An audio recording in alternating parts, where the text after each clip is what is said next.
My name is Rory Miller and welcome very much to the third and final webinar in our Digital Transformation for Learning and Development, or L&D series. This is the final chapter, as it were, in this series on the transformation opportunity and how to create engaging online learning experiences. Thank you very much to anybody who has been in since webinar 1 and 2, and this is the final installment. Good to see you, Osmas from Jordan. We're branching out from outside of Europe now. So my name is Rory Miller. I'm a member of the corporate learning team here at D2L, and I'm on with our Director of Corporate Learning, Alan Hiddleston. Hi everyone, good afternoon. So on this first slide, we've got our mission statement, which is D2L is transforming the way the world learns, one learner at a time. We've been in the kind of e-learning and learning platform space for just over 20 years, since 1999, initially focusing in the higher education space before about 7 or 8 years ago, moving to work with corporations, associations, membership organizations. I'd just like to use this slide to point out that whilst we cater to both higher education and corporate learning, that is all off the one single learning platform, which is Brightspace, rather than other businesses who have a different platform for those two types. Over the course of those 20 years, we are very proud to have amassed around 1,300 customers live with us today, and there's about 15 million users using the platform every day. So quite robust size and history there.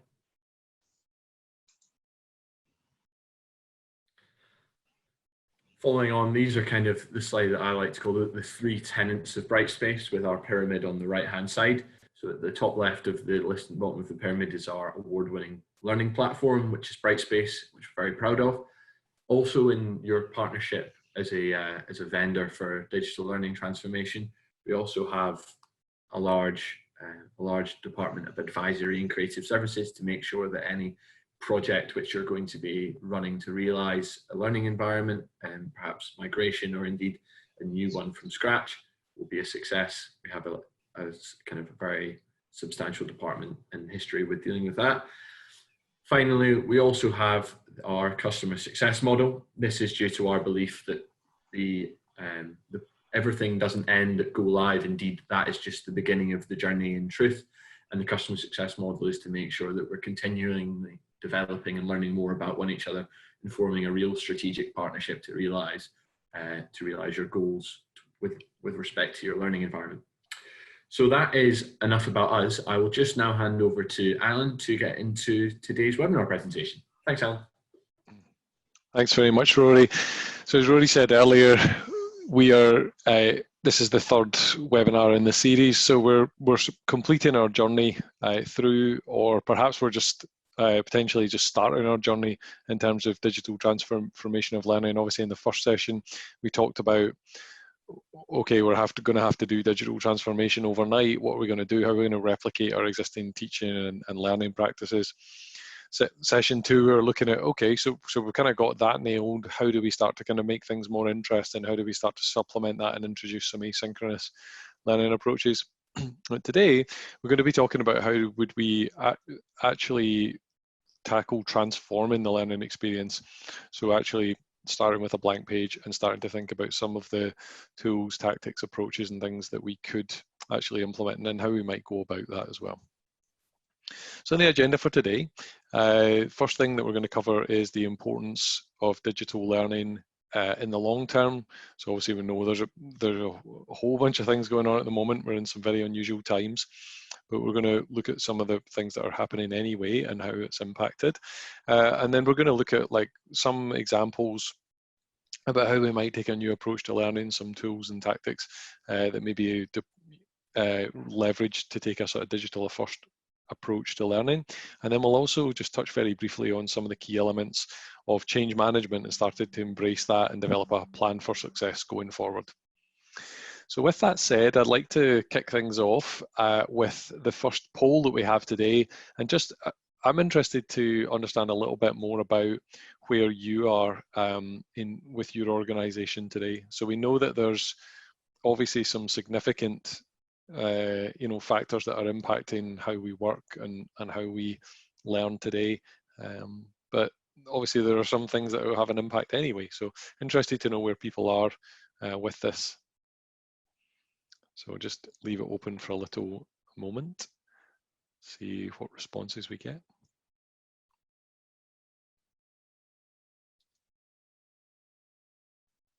Okay. Just got a few more people to vote.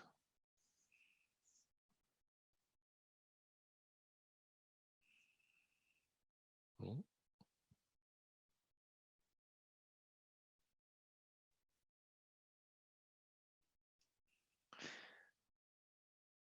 Okay, excellent. So quite an interesting split across the board there. Then obviously not a surprise that, you know, one of the major ones is business continuity during COVID-19.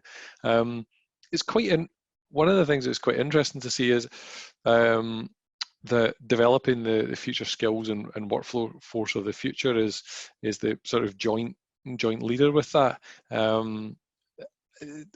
Obviously a big subject and there's a lot of challenges within that, but that's definitely something that we can touch on and get into here in the content of this presentation. So okay, great. So moving on, I think one of the things that I want to kind of put forward as we look at like the impact of digital transformational learning is that COVID-19 has really accelerated a lot of things. So I think, you know, a lot of organizations were perhaps would think of themselves as being stuck in the past, but now they're in a situation where the only meetings are online meetings, and people are not, you know, getting together physically. Certainly if we look at, you know, industries that are outside of kind of frontline key workers. So there's been a huge acceleration to that, but let's look at some of the things that are happening anyway, and we'll get into how this is all ties together. So we're in this fourth industrial revolution at the moment. So the kind of fourth industrial revolution, for anyone that doesn't know, is it's the only industrial revolution that's not been characterized by a new type of energy. So it's actually, you know, digital and data is really at the center of this industrial revolution, and we've got all of these new disruptive technologies springing up in society today that are impacting the way that we work and live. In fact, it's fair to say that disruption is the new normal, and this was even before COVID-19 came into our daily lives. But, you know, the impact of disruptive technologies on the workforce means that, you know, the majority of corporate CEOs are saying that, you know, they're facing disruption from technologies, and the majority of them are also saying that we don't currently have the skills to adapt. So obviously a main reason why a lot of people are really focused in on that.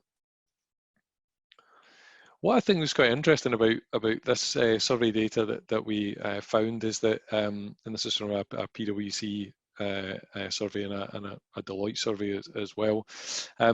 It's quite interesting to understand that actually the majority of people are really ready to learn new skills, and really perhaps the challenge is more so with business and with HR leaders to actually be able to sort of deliver on that rapidly moving and changing challenge.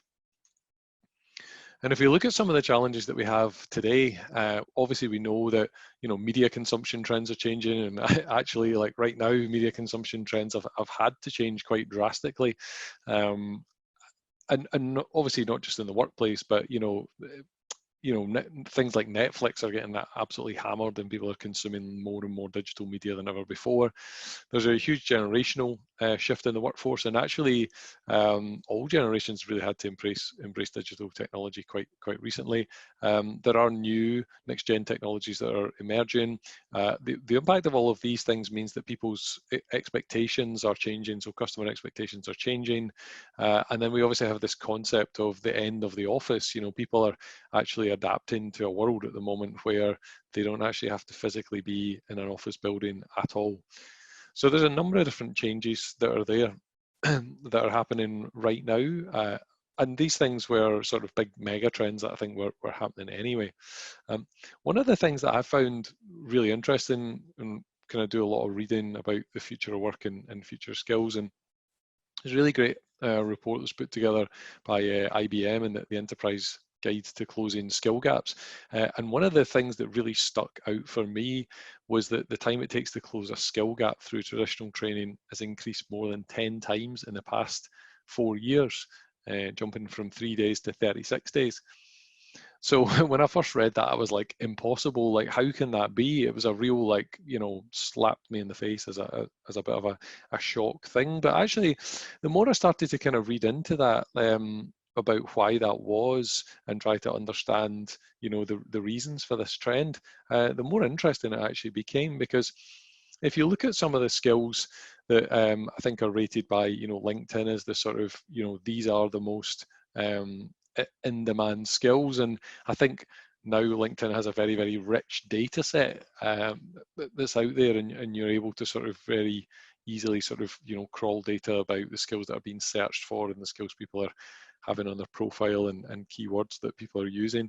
But if you look at the types of skills that are really, really in demand, there are things like soft skills, which are, you know, extremely, the types of soft skills are things that are extremely hard to train, you know, and they're things that are becoming, you know, softer and more nuanced, things like, you know, leadership and creativity and communication skills. And as, you know, digital technology impacts on the way we work and the way we live, you know, the nuances and things in these and the subtleties have become even more and more important. So it's becoming harder and harder to train on them.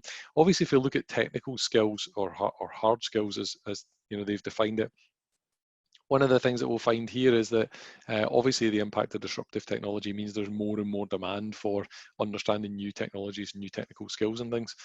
And with that, what we find is that you know, these things are evolving so fast that the learning is not like a sort of one and done type course. It's an ongoing sort of, like, you know, it's a never ending journey that's based on, you know, networking with a community and sort of leveraging knowledge and with peers and sharing from them. So actually, in my mind, the fact that that, you know, these skills that are hard to train on is taking longer, like it then, to me, it's then starting to make more and more sense.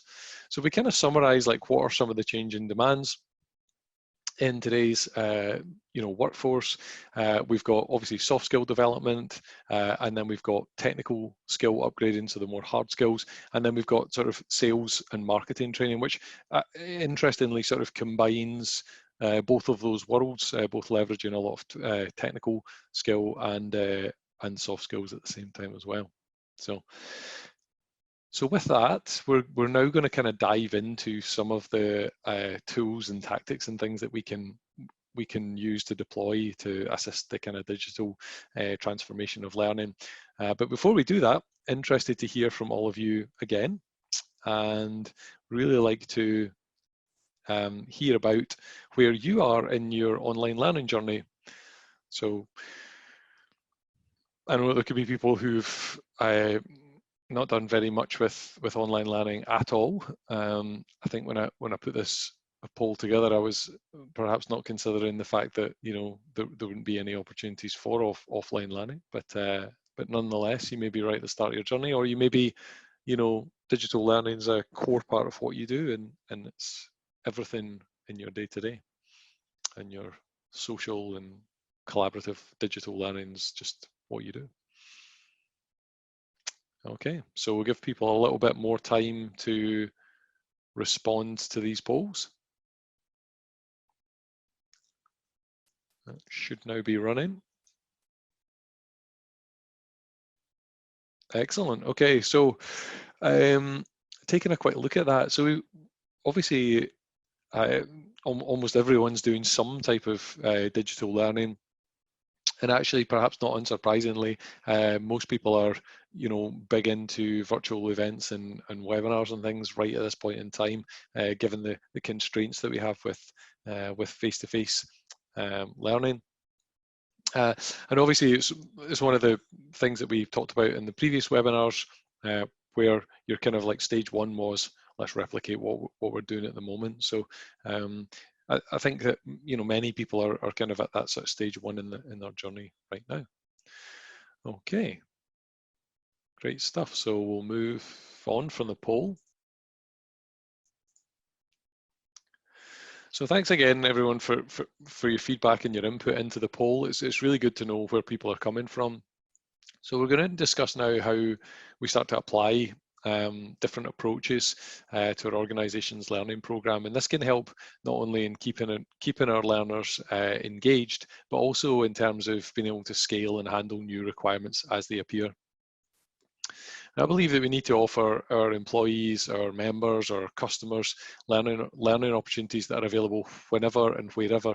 You know, if they've got if they're on their lunch break and they just want to sort of, you know, catch up a bit and do a little bit of learning, or they're just at home after having put their kids to the bed, or they're waiting at the airport to pick someone up and they want to, and they have a spare moment, they want to learn something new, or they want to remind themselves about something that they've learned recently, then we need to make sure that our learning programs are available to them in that moment to meet them where they are. And you know, one of the reasons that that's important is that everyone's busy and they're just getting busier. And if learning a new skill is going to take rescheduling a lot of other things, it's going to become less likely that our learners are going to actually participate. So, you know, if they have to physically move themselves to a location and adjust their schedules, perhaps, you know, even if they're not physically moving, but round about a synchronous event, it's even less likely they're going to take part. We as sort of learning and development professionals have to take away the barriers and make it easy and flexible for our learners to access the information thereafter. We also need to make sure that we're actually providing the information that people are looking for. I mean, I know that sounds something quite obvious, but to do that, we need to really understand our markets and our learners. We need to stay on top of the changes that are happening in their worlds, and we also need to stay ahead of the changes that are coming down the line as well, to make sure that our learning content and formats is timely and it's really applicable to everyone's needs. Our learners need to know anytime that something changes in their work, and they need to update their skills on that. And if they feel like they can turn to their learning team and the platform that's provided and rely on that information being there for them, then we're not only just going to be a dependable source of knowledge, then you're going to sort of increase the value of the learning and development function within the organization significantly, and that can only sort of benefit both the learning and development team and also the learners and the organization as a whole. And if we think about having the right information for people, we need to really understand that deeply. So if people are big fans of YouTube, then we need to sort of think about, okay, let's make a lot of short focused videos for them. Similarly, like if they're really into sort of like long form content and they want sort of downloadable transcripts of everything that they can sort of pore over and annotate and read at a later date, then we need to understand that as well. And we also obviously have to consider the accessibility requirements round about each one of these scenarios and make sure we support that. So when it comes to deciding how we engage our employees, our members, our customers in their learning, there's an abundance of possibilities. It's a never-ending selection of things that we can choose to deploy here. We're no longer in the world of only having the option for a 2 or 3 day sort of intensive fire hose style training, as it's sometimes called. So we can use video to practice a skill and share it with other learners to get their feedback and suggestions. We can use social strategies like tagging people with skills to make them searchable to other learners that might be in need of some help or advice or mentorship. We could let them link up with other people, either in internal to your organization, or if you're delivering learning externally throughout the wider sort of membership or customer group that you have. We can create 2 to 3 minute focused learning on specific skills that can be revisited whenever it's needed. And we can also have a bit of friendly competition to sort of drive engagement, and using some gamification tools and tactics to get people engaged and keep them on track. And also everything should be available anywhere at any time so that people can access it on the move just as and when they need it. So of these things, we're going to dive first into talking about video. Now, well-crafted videos can grab a learner's attention, and they're great for demonstrating how to do something, but they should be created with purpose and make sure that they're focused on achieving that purpose. So what I mean by that is, if you want to teach someone how to use a coffee maker, it might be best to leave the 30-minute history of coffee out of the video so they can quickly get to the value of seeing how to get their coffee. Because if you're anything like me, you don't want anything standing in the way of you getting your coffee, especially not in the morning.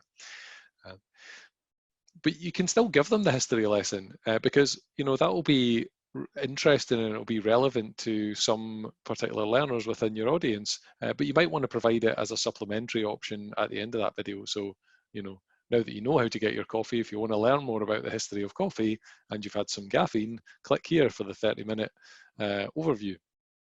So this not only gets the learner the information they're after, but it also points them down a path that also might be of interest to them, allowing them to personalize their learning experience. If the purpose of the video is to do a deep dive into a subject and the result is a long video, you can use subject breaks to allow learners to jump around in the video and find the subtopics that are interested to them.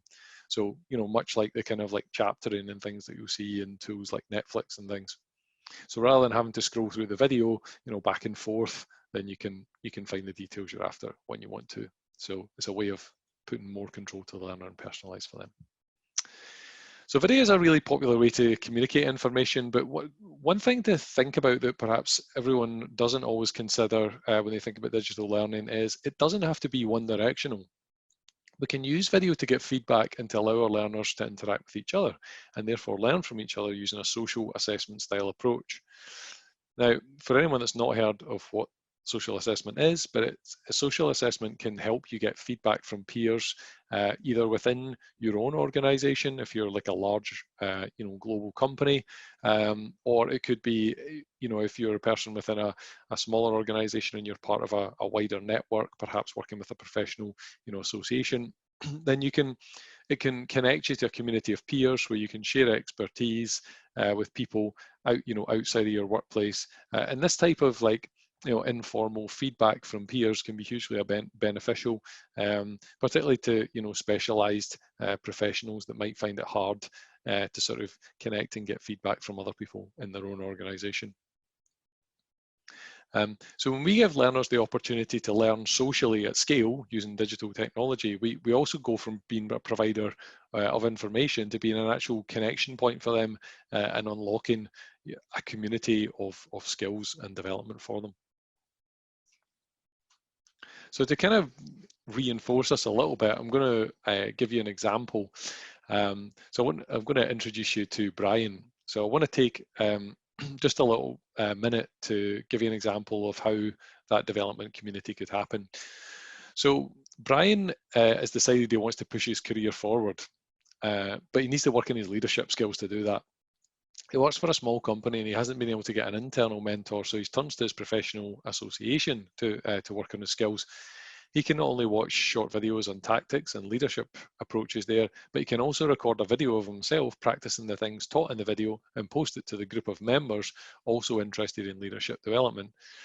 They can watch Brian's video, add comments, questions and suggestions for him that he can choose how to apply, and then he can record another video and repost it for more feedback. In the meantime, he's also seen videos of his peers practicing their approaches, so he picks up some bits and pieces from them as well.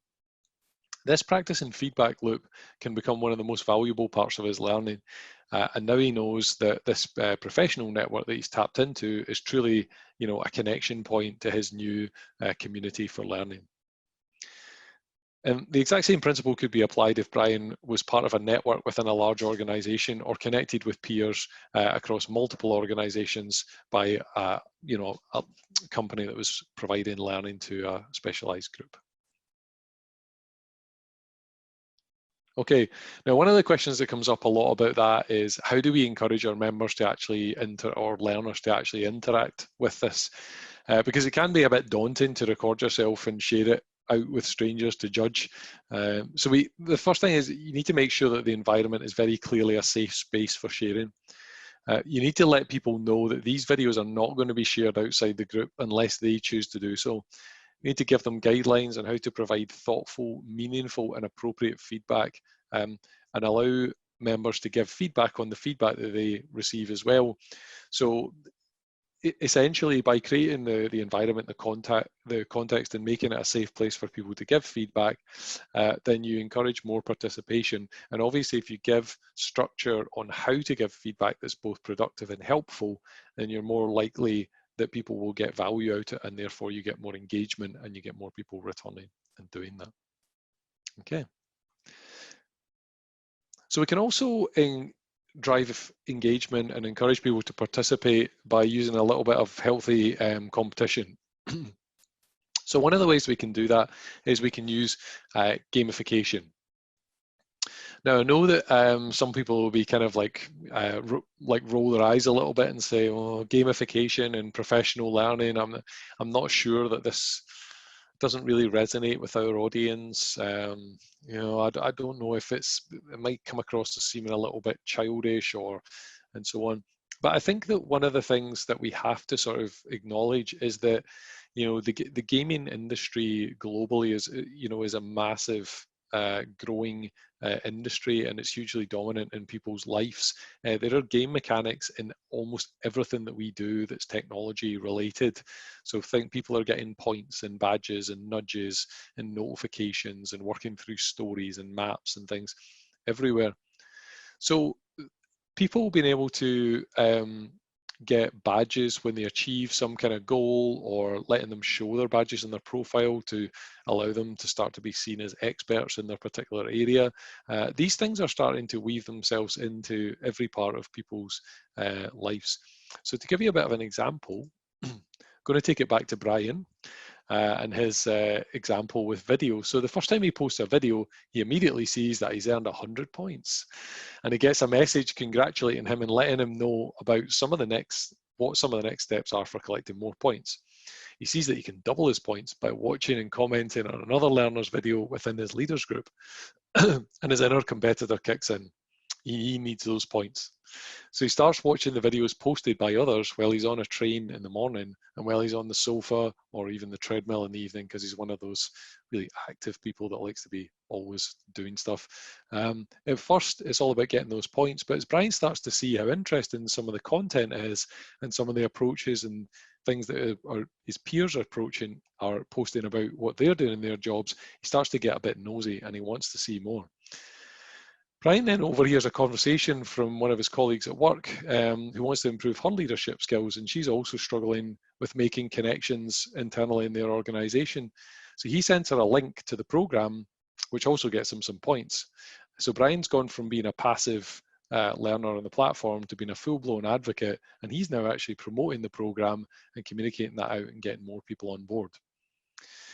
So for this to be successful, we need to show learners how accumulating these points and badges can directly help them, whether it's through winning some kind of reward or through developing their networks and creating a name for themselves, which can go really a long way in their career development and open doors through the connections they make by participating. So to recap, some of the approaches to modern learning, it's really, really important to make the content directly applicable to the needs, interests, and pain points of your learners. Let them know about the learning opportunities that are available and how they can solve those problems. Make the learning as easily accessible as possible, and that means in the palm of their hand, anytime, anywhere, on any device. Give learners the chance to work together and learn from each other, forming a wider community for them to be involved with, where they actually get value from the community learning. And then make learning not only interesting, but make it fun, and maybe add some game elements like points and badges to keep people engaged and coming back. Okay, so that was quite a thick section in terms of lots of different ideas and tools and tactics. So what I'd encourage people to do at this point is to maybe just make a note of like perhaps one or two of the things that you heard there, and think like, are there any programs or initiatives that we're currently doing where I could start to employ some of these approaches? Okay. And don't forget, we'll send a copy of these slides after this as well, so you can reflect on this later. Okay, so I've been talking a lot here, so one of the things I want you to do is to grab a piece of paper and write your name. Okay, hopefully everyone managed that. Now, in the same piece of paper, write your name with your non-dominant hand. Okay, so obviously that's a little bit of more of a tricky thing to do, and part of the reason for that is because which hand you use is connected to different parts of your brain.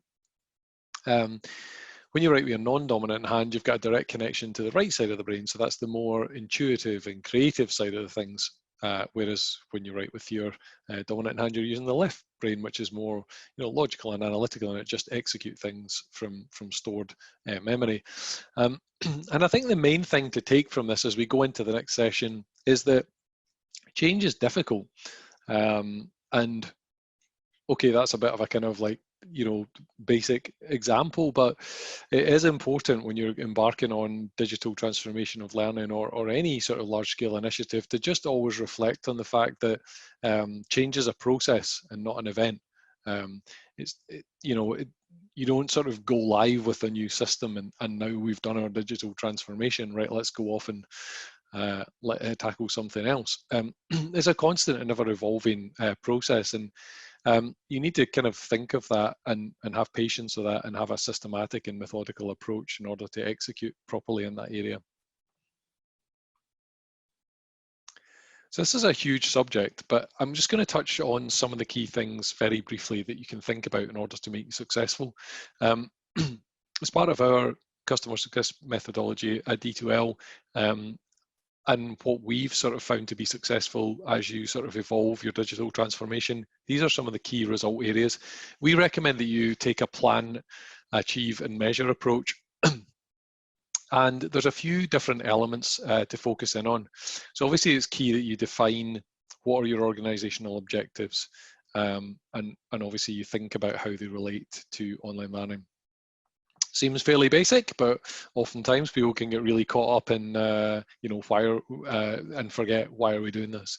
It's really, really important, probably the most important of all, to think about your key stakeholders. Who are the people that need to be involved to help you execute here? And then how do we go about engaging with them and personalizing for them? Who are your target audiences? Again, very important stakeholder to consider, perhaps if not the most important stakeholder to understand in detail. Obviously, mapping the various different organizational programs and initiatives to the overall plan is critical, because you don't want to sort of overlap or conflict with things that are already in progress. There will be obstacles. What are they? And it makes sense to try to anticipate them in advance and create plans to overcome them. And obviously, how you've been successful, you can't sort of achieve or measure anything unless you have clearly defined success criteria. If we think about just one of these areas, I'll give you an example of a sort of planning chart that you might employ. And I've got two examples here. I've got one that I've taken for a sort of membership organization. I've got one that I've used for internal staff situation, covering, I think, some of the people that are involved in today's call.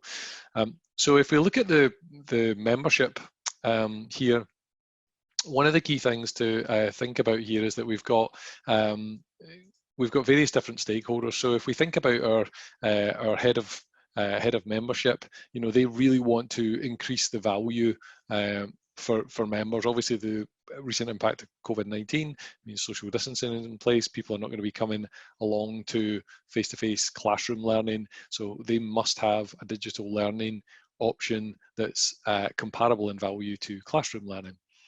Obviously, there's a number of risks here, because if we get this wrong for that stakeholder, then you're going to be in a situation where members don't feel like they're getting value. So what are the next steps that you might take with them? So you might sort of review all this, map it all out with them and say, okay, so based on this, what we need to do is we need to prioritize the development of a showcase digital learning option. Can we sort of work through iteratively an option with them where we can sort of fail fast and kind of learn from what resonates and what their concept is of what's a value added option for online learning, and how does that work with the audience and members. And similarly, you could go through that process with the various other different stakeholders that are involved. If we take an example of a corporate one, so you may have a situation with your head of sales, who's challenged with how do we onboard new hires at the moment, and obviously a big part of that onboarding journey would historically have been, we fly people to location A or we take them to B for a week. So they're really sort of saying, right, well, this is really, really important. If people like the risks here are obviously people need to learn to build this stuff quickly to be able to be effective and do their job quickly. But, we know that if people don't get an engaging learning experience during their onboarding, they're much more likely to churn. And we've invested a lot of, time and effort in attracting these people to work in our organization and, and offering them this sort of key position. So what we might do here is we might, again, work with them to sort of say, okay, let's start to build a digital learning spotlight for one particular use case, and then work with them to sort of get their buy on that and look at how do we overcome the risks and maybe test that out with a small group.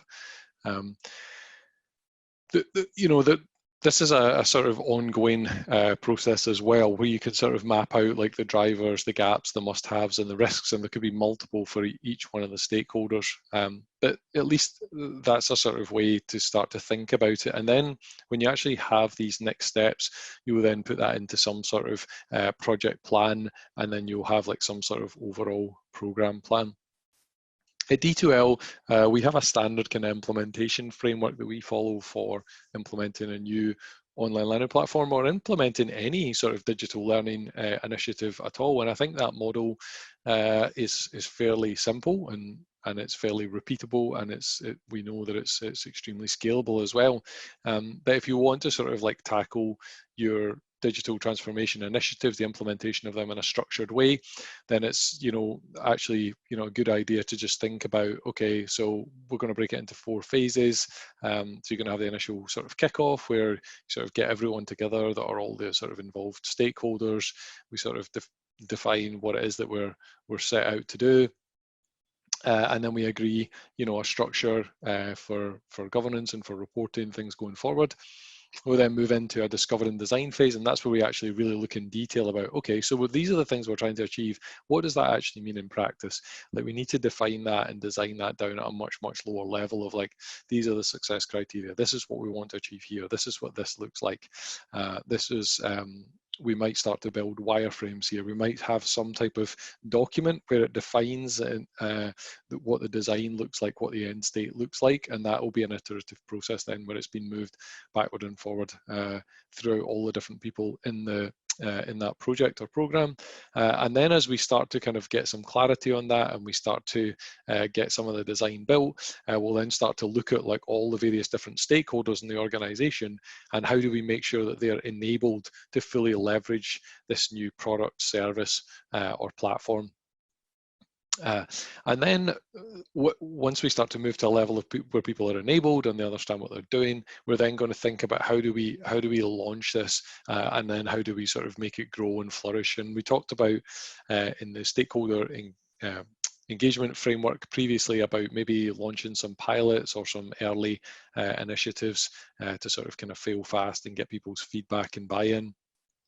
And that can be definitely a key part of the launch and grow strategy. Obviously, communicating out effectively to people, learning from how it resonates with the different stakeholders and the audience can be a key part to actually iterating and getting your digital transformation right. Okay, so with that said, we've launched and hopefully we're on the journey to growing. So in summary, digital transformation of learning is accelerating now because of the current situation. And I think that it will be even more important in the long term now as a result of what has happened recently with COVID-19. I think that taking a new approach to learning requires a complete rethink and not just replication. So if we are really serious about digital transformation, it's going to be more than having to sort of record some of the online sessions that we're doing. We're going to have to completely rethink the approach that we're going to take. Yes, that can happen over time and it can evolve, but it is going to require, a change in thinking to a more digital first agenda. And lastly, building a plan based on your objectives and really deeply understanding your stakeholders and your audience is absolutely key if you're serious to working through some type of structured process to implement change. So with all that said, thanks very much to everyone for listening, and we now have a little bit of time for questions. Thanks, Alan. I hope everyone found that to be an interesting presentation. I've got the first question that I've got in the Q&A is which courses should you gamify and use leaderboards for, and perhaps which should you avoid using that sort of gamification for? Yeah, that's a really good question, and I think it depends. It probably depends less on the type of course and more on the audience and the objectives that you have. Because I think I've seen everything gamified from a very high level executive leadership program to I believe someone has built like a learning game round about GDPR, which doesn't sound like it would be a very fun game to play. But I think it's really important that you actually consider the audience, because gamification is a good tool for motivating and engaging learners. So what you might consider more is, do we have an audience that is, out and out competitive? Are we trying to engage with like salespeople or leaders or or people who are really interested in, numbers and things like accountants or something like that, and they're going to be really into points and badges and leaderboards and demonstrating like how well they're doing against their peer group?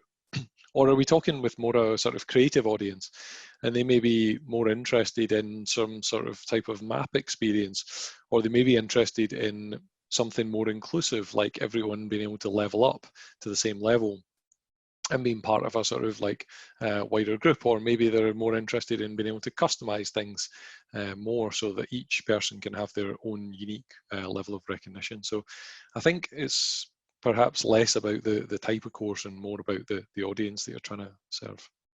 Okay, interesting stuff. Second, we've got a question here from Osama. Digital learning is considered a great opportunity for learners to develop advanced life skills throughout the learning cycle. What other creative ways can we invite our learners to wade into a process with their learning journey after the course has come to an end? So I think the kind of nature of the question there is like digital obviously it opens up the opportunity for people to be connected and for them to start to engage, and then how do we sort of continue that after the time-based course has ended? Yeah, that's a really good question, and I think that there's a concept of the sort of the evergreen program, right? And I think things like things like leadership programs and even like onboarding programs can be a really good example of that, because you start to form a bond with the other people that you're working with in these initiatives, and you can then kind of take that forward. You perhaps, as part of that learning experience, are more open with that peer group and that particular cohort of people than you would be with other people in the organization, just because of the shared experiences that you've had. I think that with digital, it's harder for people to build that sort of like natural connection, because a lot of that natural connection's built in sort of maybe going for a coffee or going for a glass of wine or something like that after you've been in the classroom. Or over lunch, or in the morning when you're trying to figure out which room you should be in or something. So it's more difficult with digital, but there's definitely some tools and tactics. I know we used the concept of the video feedback there. That's definitely a good way to kind of like link people up, so they're giving sort of structured feedback to people, and it can actually, video is a good medium because it can allow people to get across the personality and their character, and we can start to see body language and feel emotion and things like that from it as well. We can also have the concept of discussions as well, and actually building into the program, the concept of sort of like, you know, it's okay to ask for help. It's okay to go out to the peer group and has anyone found such and such? And so to encourage reflection and discussion and collaboration throughout the program, and then provide that on an ongoing basis. You know, there's a leadership program that I was in like several years ago. I'm still in a group today where, and yesterday someone asked a question. You know, it's possible if you build this into the program and you facilitate that and keep that running, then you can continue and sustain that engagement. Thanks, Alan. We've got a third question here, which is how can we motivate individuals to participate in social learning without forcing them? So I guess it's kind of the thin line of coercion. Yeah, so I think,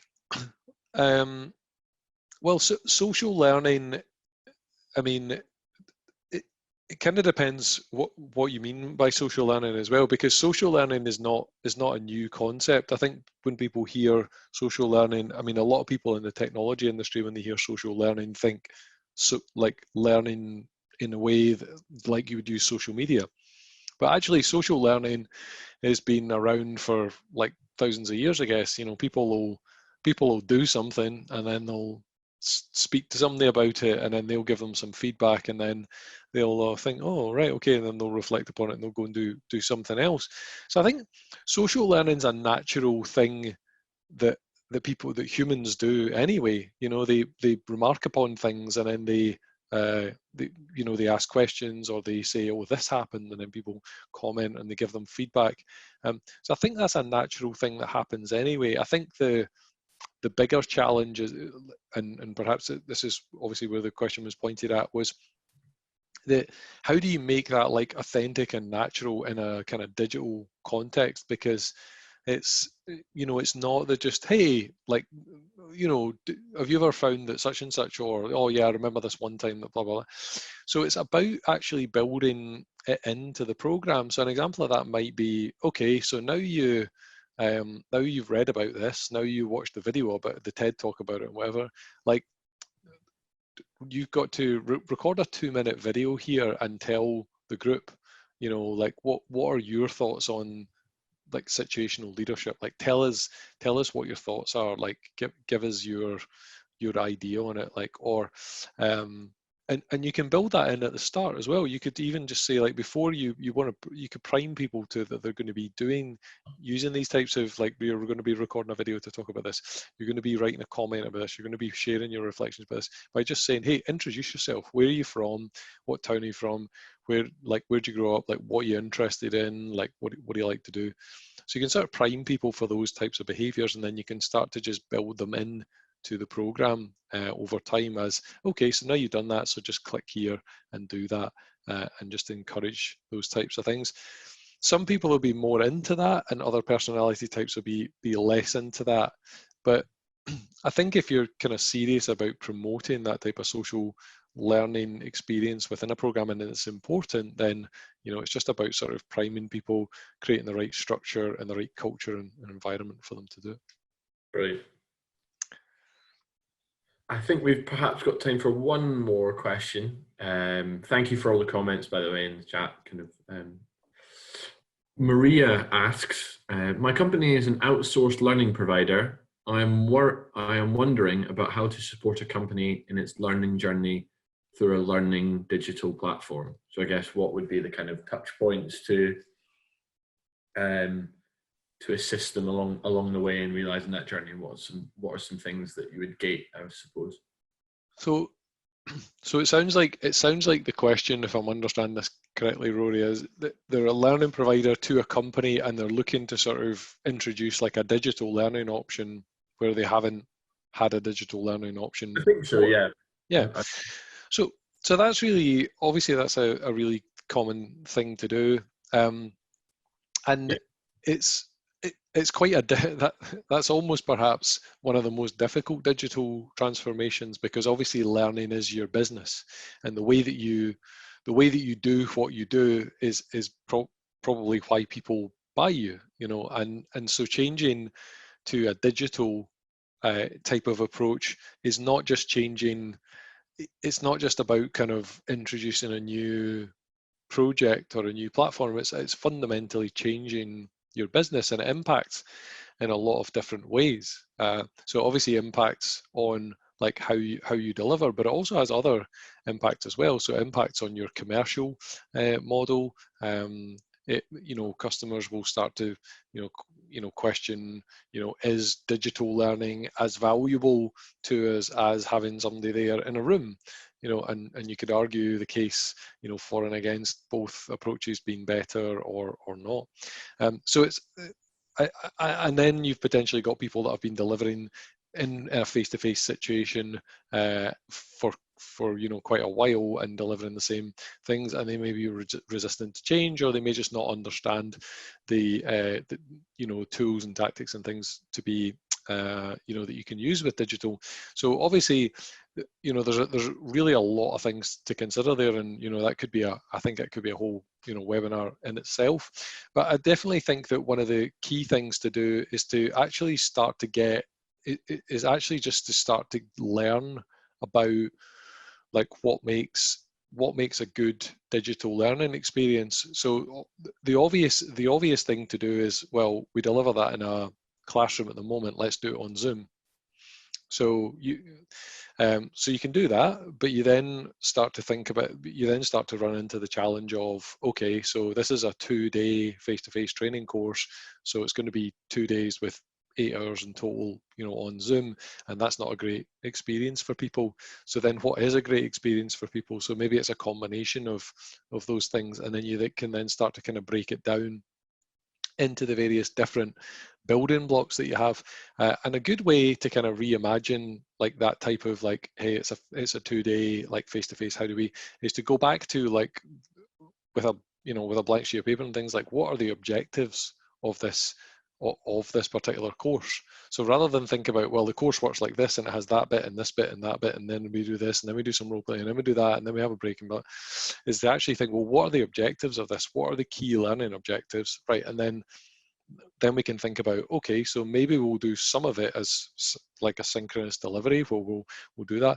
We have to get this concept and this concept across. Okay, well, people could just read that, or we could create a video about that, and then we can say, well, it's important that they understand this before we teach them about that. So maybe you could do a knowledge checkpoint in there using a quiz or something like that. So I think when you start to kind of think about the objectives and start to deconstruct the actual learning, then it can be more obvious about how to replan it into a sort of digital learning experience. But obviously, to kind of make those calls about what's suitable for digital and what's not, you need to kind of get yourself upskilled on what works in digital and what doesn't. And you can do that obviously by learning about it yourself, or you can partner with other organizations that have been there and done that and can sort of guide you and hold your hand along the way as well. So yeah, I think that's just about got to time there, Alan. Okay. So unless there's any kind of more last minute questions, Maria says very useful. Thank you, Maria. I do hope you all enjoyed today. Is there any kind of closing remarks from you, Alan? No, just thanks very much for everyone for joining in, and just to kind of remind you that there'll be as Rory said earlier, there'll be a recording of the session and the slides in the coming days. And if you want to talk about any of this more, then let's keep talking. You can connect with me online. I'm there on Twitter. I'm on LinkedIn a lot. There's my email number. There's our website. Be great to speak with you more. Yeah, thanks very much, guys. See you again soon. Thanks, everyone. Bye.